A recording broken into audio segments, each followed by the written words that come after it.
is a sample Python program that exercises the servos and the rotor motor. We're going to run it right now. See the servos moving.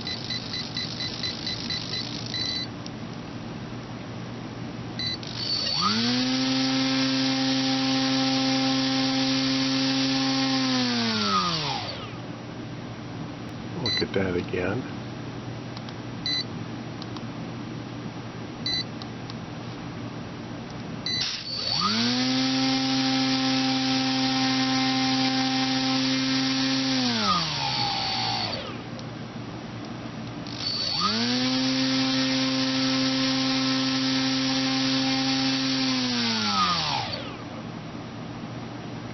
The object would be to next get the I2C communication working, so the joystick position controls the rotor